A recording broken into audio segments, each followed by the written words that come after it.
Bonjour à tous et à toutes, bienvenue sur Free Matin. Dans le débat, nous aurons le plaisir de recevoir Euloge Gandaro. Il est le directeur de publication du journal Le Grand Matin. Nous nous intéressons au plus jeune député de l'Assemblée nationale, Guy Mitokpe. De fait, nous intéressent ces questions orales au gouvernement sur le dossier Ofmas et puis le parti Restaurer l'Espoir entre opposition et mouvance. Nous ferons le débat dans un instant avec Euloge Gandaro. La une des journaux sera présentée par Kader Achirou. Bonjour. Bonjour Nadège, les amis internautes, bonjour. Trois sujets majeurs font la une des journaux ce matin. Nous avons l'examen et le vote du budget du Parlement en gestion 2018, la question orale du gouvernement sur l'attribution de marché de route à Ofmas dans Lomé le Plateau et la visite de travail de la Première Dame en Belgique. La question orale du député au gouvernement, c'est bien ça. Exactement. Et puis Aurel Kwasi nous présentera le journal sur Free Matin. Bonjour. Bonjour Nadège, dans le journal nous parlerons de la grève des agents de santé qui est désormais passée de 48 heures à 112 heures. Quelques nouvelles sportives viendront meubler cette émission que nous avons le plaisir de vous présenter. Bienvenue, bonjour. Voici la pub. Papa. Oui, ma fille. Tu sais, je t'ai dit qu'après mon bac, je veux devenir journaliste reporter d'images, non? Papa, tu penses m'inscrire où? Esaü, papa. Waouh! Maman, maintenant que j'ai eu le bac, je veux faire les finances et trésors. Tu comptes m'inscrire où? Esaü, beau-fils. Esaü? Oui, maman! Papa, Oui. tu sais qu'après mon bac, je vais être diplomate, non? Et tu comptes m'inscrire dans quelle université? Mais Esaü, naturellement. Esaü? À ESAE, vous êtes bien formé dans les filières comme administration du travail et de la sécurité sociale, administration générale et territoriale, administration des impôts, gestion des marchés publics, planification et développement local, droit et sciences politiques, sciences économiques et de gestion. ESAE, c'est aussi sa télé numérique ESAE TV et son journal L'Informateur. ESAE, c'est à Bedjromede, 3e rue après le carrefour 16 ampoules allant à Jericho. Numéro de téléphone 98 98 14 00 96 80 55 11 90 93 65 21. ESAE, l'excellence a un nom. Kader Achirou, à nouveau bonjour. À nouveau bonjour Nadia, chers amis internautes, bonjour. Nous démarrons par La Nation qui titre en manchette ce jour examen et vote du budget du Parlement gestion 2018. Les députés jouent les prolongations. Nous passons à Le Matin. Financement de l'intensification de la culture de l'or blanc, la Sodeco et ICA pour un bon rendement des champs de coton. 1,2 milliard de francs CFA investis toujours avec Le Matin. Politique nationale Talon Ngweji dans un partenariat constructif. L'Indépendant pour justifier leur demande de convocation d'un conseil pour vote de défiance contre le maire de Bonou. Les 7 conseillers frondeurs incapables d'apporter les preuves de leur accusation contre Marcel Zoumenou. Le potentiel, intensification de la culture au coton après la suppression des subventions par l'État. Sodeco ICA applique les méthodes innovantes pour le coton, le renforcement de l'encadrement des producteurs pour atteindre les objectifs. L'économiste, record de la production de la première culture de rente au Bénin, Sodeco et ICA innove pour booster le coton. Toujours avec l'économiste, biens publics internationaux, Éco-Bénin outille les pairs et OS et organisations de la société civile sur la valorisation et la conservation. La fraternité, mouvance ou opposition, la face cachée de Restaurer l'Espoir. Les députés de Candide Azanaï ne parlent plus le même langage, constate le confrère. L'autre vision, intensification de la production cotonnière au Bénin, les nouvelles technologies au cœur de la stratégie innovante de la Sodeco et ICA. Toujours avec l'autre vision, recouvrement forcé des frais de location dans les marchés autonomes, le DG Armand Gansé en guerre contre les locataires indélicats vers la mise en place d'un fichier d'identification des locataires. L'actualité, distribution de kits aux élèves de Révier, Emmanuel Coy donne une bouffée d'oxygène aux parents d'élèves. Le conseil communal accompagne le volet social du gouvernement du président Patrice Talon. Le matinal, défense de la cause des enfants et des femmes, Claudine Talon en Belgique. Toujours avec le matinal. 6e session extraordinaire, l'Assemblée nationale examine son budget. Matin libre, conclave de partis dérivés du FA à la FIA, encore une alliance de circonstances. Toujours avec Matin libre, gestion de l'Assemblée nationale, Gabéji sous Ngweji. Nous passons au génie pour finir. Accompagnement du gouvernement pour une économie prospère. La douane béninoise affiche de plus belles performances un accroissement significatif des recettes qui dénote de l'engagement de Charles Saka et de ses hommes. Et toujours à la une de Le Génie, œuvre sociale et humanitaire, le grand soutien de Maître Abou Seibou à la JCI Bénin, Cotonou, Aurore et la ligne d'Akpa Noumé. Merci à vous, Kadira Chirou. Je crois que c'est la fin de la une des journaux. Exactement, c'est la Alors, fin. les quotidiens sont disponibles dans les kiosques sur l'ensemble du territoire national. Vous les avez également en ligne. Il vous suffit de vous connecter tout simplement. Nous allons suivre le journal, une présentation de Aurel Kwasi. Bonjour à tous. Après le limogeage du ministre des Transports Hervé Héhoumé et la sortie médiatique de Jacques Ayadji, l'affaire Ofma suscite toujours des interrogations. À l'Assemblée nationale, le jeune honorable Guy Mitokbe invite le gouvernement du président Patrice Talon à expliquer les conditions dans lesquelles l'entreprise sud-africaine s'est vue dessaisie du marché au profit de Ofma International. Mieux, le député de l'Union fait la nation voudrait également savoir pourquoi le gouvernement s'est permis d'avancer la somme de 20 milliards à l'entreprise béninoise qui devrait financer directement le dit marché. La première dame de la République du Bénin effectue une visite de travail depuis ce lundi 25 septembre en Belgique. L'objectif visé est d'échanger avec les partenaires au développement sur l'objet de sa fondation qui milite en faveur de la cause des enfants et des femmes en situation difficile au Bénin. Pour rappel, Claudine Talon, à travers sa fondation, a déjà mis en place des dispositions novatrices pour résoudre les problèmes d'hygiène en milieu scolaire et améliorer la santé des femmes vulnérables. La grève des agents de santé est passée de 48 heures à 112 heures. C'est ce qui ressort de la déclaration faite dans la matinée de ce lundi à Cotonou par le coordonnateur de l'intersyndicale des ressources humaines. À travers la déclaration, il dénonce le silence du gouvernement face à leurs revendications. Seul le rapport de la commission chargée des réformes a été obtenu, a précisé le coordonnateur. Il a par ailleurs ajouté que notre mouvement de débrayage sera enclenché si le gouvernement ne se prononce pas sur les autres points de revendication. Au nombre des activités qui caractérisent Toriavamé, on peut citer le maraîchage. Cette activité nourrit une grande partie des habitants de cette localité. Quelles sont ces exigences?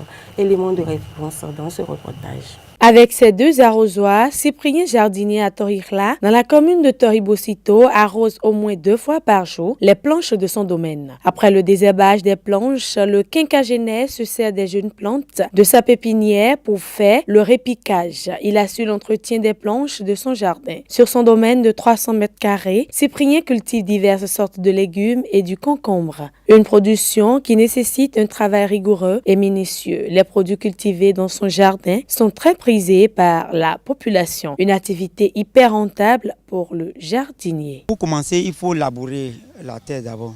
Après ça, il faut mettre en planche. Et on a 2 sortes. Ceci, on plante avec les graines directement. Donc ceci, c'est semé directement. Mais les autres, on fait pépinière. Et au moins 3 ou 4 semaines, on commence la plantation. Ici maintenant, c'est ce concombre. On a 2 variétés. On a un qui est cornichon et ceci c'est le blanc. Ceci fait 1 mois, 2 semaines. L'autre cornichon, lui, fait 1 mois, 1 semaine. Donc ça, 5 semaines. Et on commence la récolte. Donc ici, actuellement, les acheteurs, ils viennent ici. Ils viennent ici prendre. Mais avant, on ira à Ganhibin, à Cotonou, pour prendre ça. Pour les Amanviver et Boma consorts là, il y a tous les jours, les preneurs viennent. Ils viennent prendre ça pour prendre ça au marché. Bon, dans cette zone, ça marche très bien. Parce que quand il y a cérémonie, les gens ils viennent prendre tous les samedis. C'est à cause de cela que ça ne grandit pas avant qu'on fait la récolte. Pour l'ancien producteur et vendeur d'ananas, la reconversion n'a pas été difficile, mais il a dû débourser beaucoup d'argent pour son installation sur le domaine et surtout pour acquérir l'équipement adéquat. Avant, je suis un producteur d'ananas. Donc si je sors de l'argent dans la production, je mets un peu dedans. Ce fourrage-là, ça m'a coûté 1 200 000 que j'ai fait. C'est ça. Donc c'est le carburant seul qui est chaud là, qui est la difficulté. À part ça, n'est plus une autre difficulté. La consommation des produits maraîchers est gage d'une bonne santé. Ce sera tout pour ce matin. Merci de l'avoir suivi. La grande édition du journal est prévue pour 19h sur Ezaï TV. Merci à vous pour la présentation. Nous passons au débat sur Free Matin. Euloge Gandaro, bonjour. Bonjour Nadège. Vous êtes le directeur de publication du journal Le Grand Matin. Bienvenue. Merci sur Nadège. le débat. Vous êtes avec Kader Achiro. Nous parlons donc du dossier Ofmas comme je l'annonçais. Guy Mitokpe, député à l'Assemblée nationale, voudrait des précisions sur ce dossier à travers des questions orales adressées au gouvernement à l'Assemblée nationale. Qu'est-ce que vous en pensez, chers confrères? Mais c'est normal parce que vous savez, l'Assemblée a pour prérogative le vote des lois et le contrôle de l'action gouvernementale.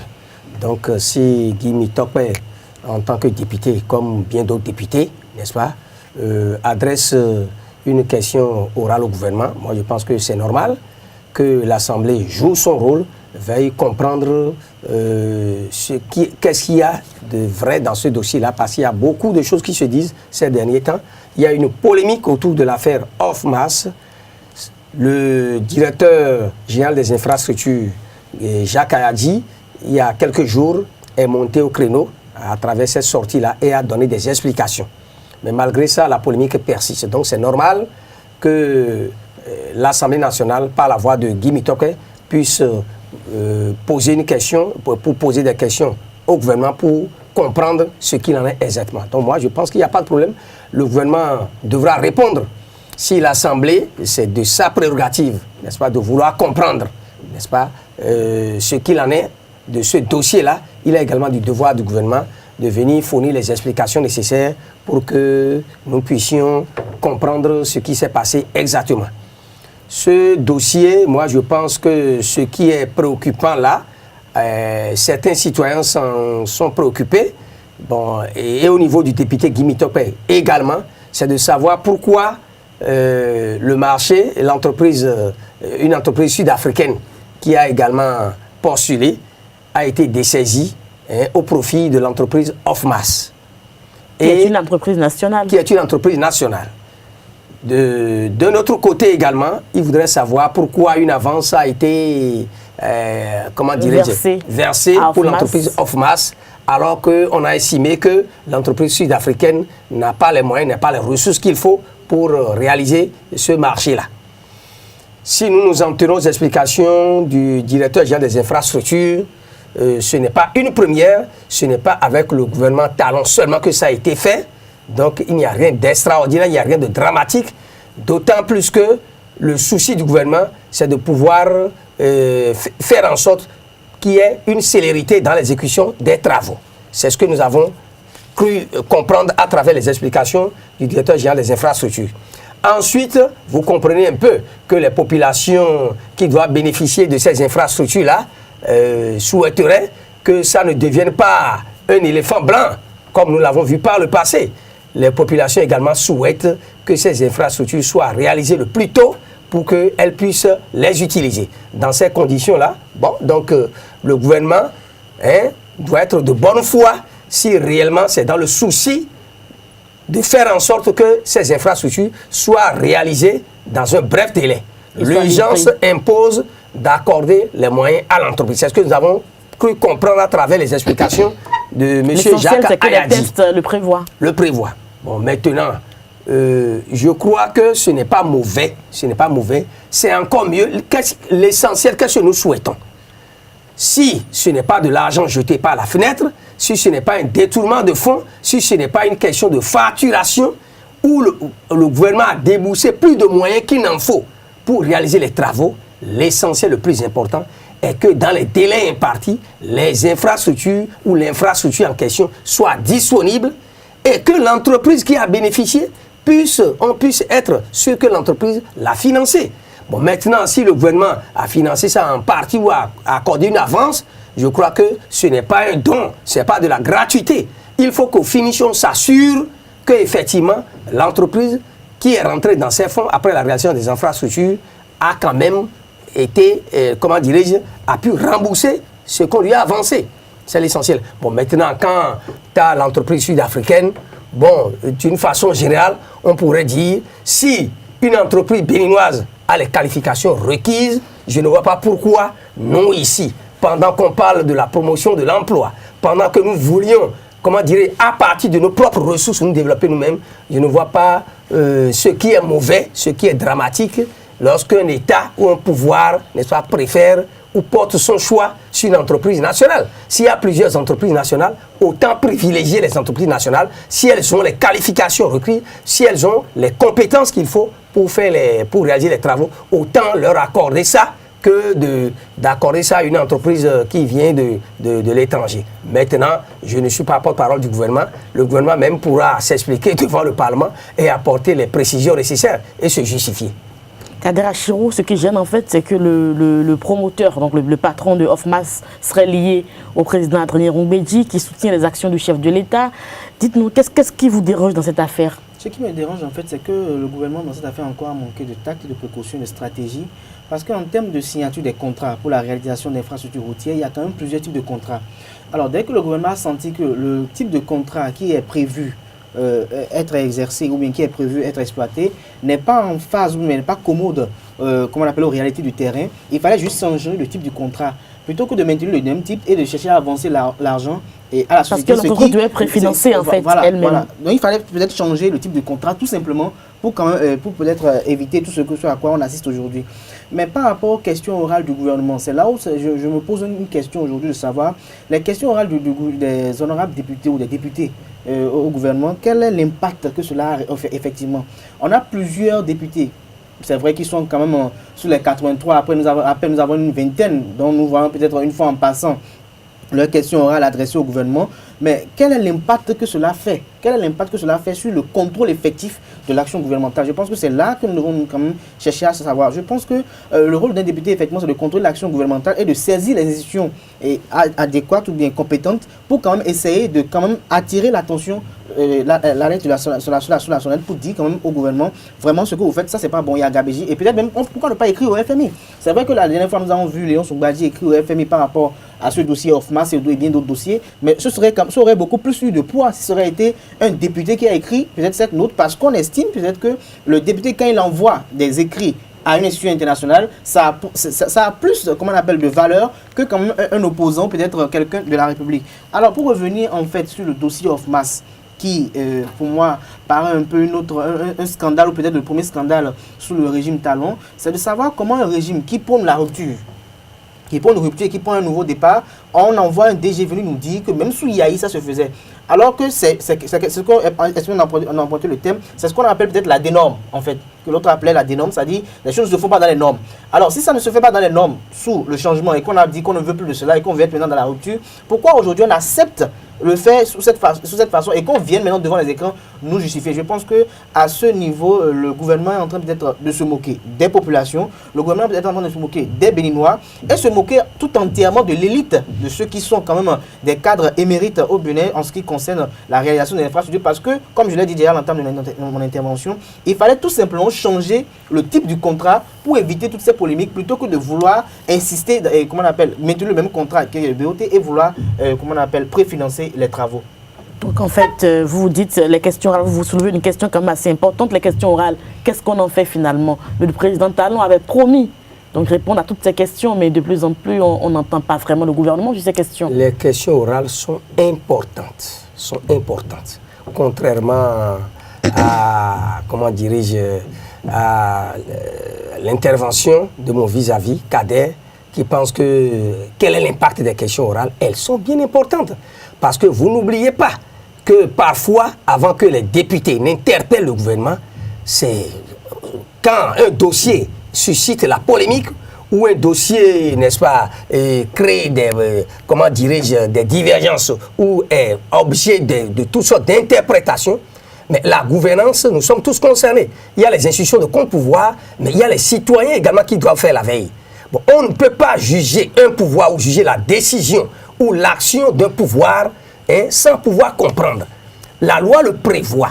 Ce n'est pas que les députés le font de manière fantaisiste. C'est la loi qui le prévoit. N'est-ce pas? Que le gouvernement a pour rôle, n'est-ce pas, le vote des lois et le contrôle de l'action gouvernementale. Et les questions orales s'inscrivent dans ce sens-là. Nous avons vu ici, dans ce pays, des dossiers à polémique, n'est-ce pas? je ne veux pas en citer.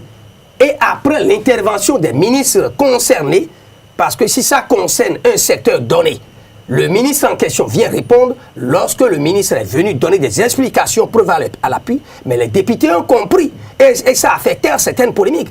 Donc il faut des explications. On ne peut pas tirer des conclusions, dénoncer, n'est-ce pas, ou agir sans pouvoir comprendre. Donc c'est normal que les députés interpellent le gouvernement, que le gouvernement vienne s'expliquer. Maintenant, à la suite des explications, les députés peuvent ne pas être satisfaits. Et dans bien de cas, il y a également d'autres possibilités. La commission d'enquête parlementaire, on en a vu ici, n'est-ce pas? Et bien d'autres, comment dirais-je, dispositions ou procédures qui s'en suivent. Donc on ne peut pas, du coup, parce qu'on a appris ou parce qu'il y a eu des informations selon lesquelles il y a eu détournement de fonds, ou il y a eu, comment dirais-je, vice de procédure dans telle affaire, tirer la conclusion pour faire un procès au gouvernement ou pour pouvoir engager des procédures. Il faut pouvoir écouter d'abord le gouvernement. Donc je pense que les questions orales ont leur impact. Ceci dit, je voudrais également revenir sur l'autre volet de l'intervention de Kader qui estime que, bon, quand même le gouvernement aurait pu choisir un autre contrat, tout ça là, que pourquoi faire comme Yahi? Mais je dis aujourd'hui, qu'est-ce que nous voulons? Je ne voudrais pas dire qu'au temps de Yahi, tout est mauvais. Il y a eu également de très bonnes réalisations au temps de Yahi. Mais n'oubliez pas qu'il y a eu aussi beaucoup d'éléphants blancs. Alors, entre avancer les moyens ou débloquer des moyens pour des entreprises, pour les aider, n'est-ce pas, à réaliser des travaux et au finish avoir des éléphants blancs, et le fait, puisque l'affaire, le marché dont nous parlons maintenant, ce n'est pas encore un éléphant blanc. Le marché n'est pas encore exécuté. C'est ce que Kader Achirou expliquait, c'est-à-dire que en fait, les tests ne prévoyaient pas que l'État avance l'argent à Ofmas. Dès le départ, en fait, Ofmas devrait préfinancer donc les opérations. Et donc, si l'État décide donc d'avancer les fonds, il faut évidemment que le type de contrat soit changé pour que l'État respecte les normes comme il a promis. C'est ce que Kader Achirou disait. Bon, maintenant, je ne sais pas, le directeur général des infrastructures ne sait pas prononcer sur cet aspect-là. Voilà. L'aspect en fait, qui nous a préoccupé, c'est d'abord que qu'il n'y ait pas éléphant blanc. Les populations, de façon générale, se foutent pas mal de contrats ou ceci, cela. Ce que souhaitent les populations, c'est que les infrastructures soient réalisées dans les délais impartis. Et que les fonds débloqués par l'État ne soit pas un détournement de fonds. Mais qu'on respecte également les tests.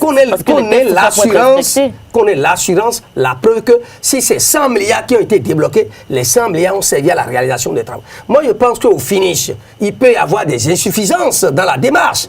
Mais l'essentiel est que l'infrastructure soit réalisée et qu'au finish, il n'y ait pas, comment dirais-je, on n'ait pas surestimé les fonds.